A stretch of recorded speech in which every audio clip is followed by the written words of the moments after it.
खुदा है बताए लहो लहो मेरे यीशु को लहो मेरे शाफी का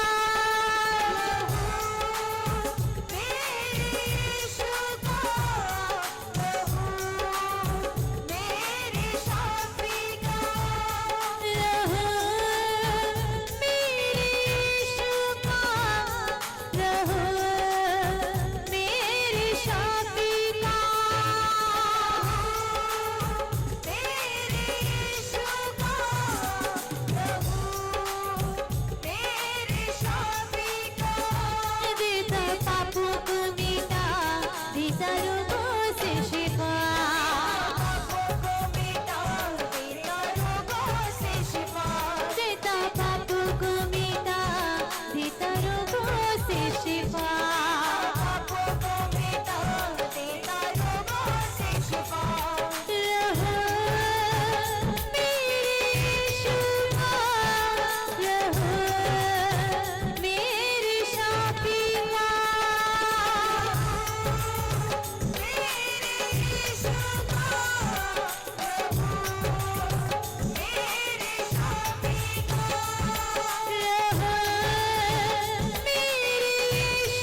जो हमें जीवन देता है, वो लहू जो हमें छुटकारा देता है। आज आप जिन भी हालातों में आए, चाहे अपनी बीमारियों में आए, चाहे अपने कर्जों में आए, चाहे दुष्टात्माओं से ग्रसित आए, आज आपका छुटकारा प्रभु यीशु मसीह के लहू के द्वारा होने वाला है। बोले प्रभु यीशु मसीह, आज आपका वो लहू जो आपने 2000 साल पहले हमारे लिए उस क्रूस पे बहाया, खुदा वो लहू वो आज भी जिंदा लहू है मेरे परमेश्वर, जो हमें शिफा देता है, जो हमारी बीमारियों को खत्म करता है। पुकारे सभी दिन बोले प्रभु यीशु, आज आपका वही लहू मेरे बीमारी पर आए, आज आपका वही लहू मेरे परिवार पे आए, आज आपका वही लहू मेरे घर पे आए। पुकारे सभी दिन अपने हाथों को उठाते हुए प्रभु यीशु मसीह के लहू को पुकारे।